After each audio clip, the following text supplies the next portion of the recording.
Ang programang ito ay rated SPG. Striktong patnubay at gabay ng magulang ang kailangan. Maaaring may masiselang tema, lengguwahe, karahasan, sexual, horror o droga na hindi angkop sa mga bata. First crush ko, ako po Paul Salas. Oh! Paul Salas kasi nag-audition po ako nung kasama ko na si Paul Salas. Andrea Brillantes, may tina-target na kapuso hunk actor. December 6, 2023.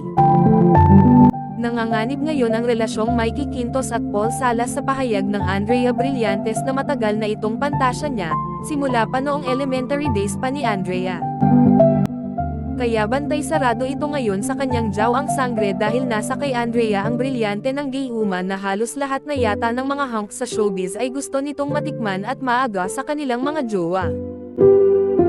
Nakakatakot na itong pinagagawa ni Blythe lalo pa sunod-sunod na ang mga hiwalayan sa showbiz at iisa lang ang tinuturong dahilan ang makamandag na hawak ni Andeng ang kanyang mahiwagang brilliant na kasing liwanag ng halimuyak ng ilang-ilang sa gabing madilim. Tila inaakit nito ang makalanghap sa kanyang kakaibang kapangyarihan. Imagine mo naman 4 years pa lang itong si Andrea, may pagnanasa na pala kay Paul Salas.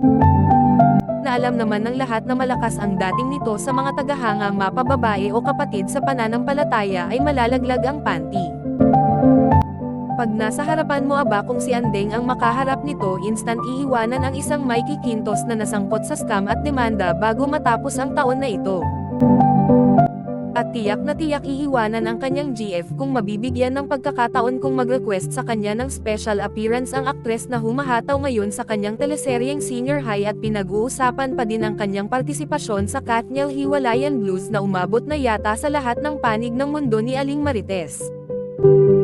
Wala talagang tatalo sa kalandian pag sinama ang kagandahan lalo pa in demand ito ngayon sa showbiz kaya go with the flow lang ang ore ng mga artistang nagpapagamit para nga naman bumango at sumikat ang kanilang career, lalo pa na madaming tagahanga ang nag-aabang sa susunod na mangyayari na mga intriga sa kanilang iniidolong aktres.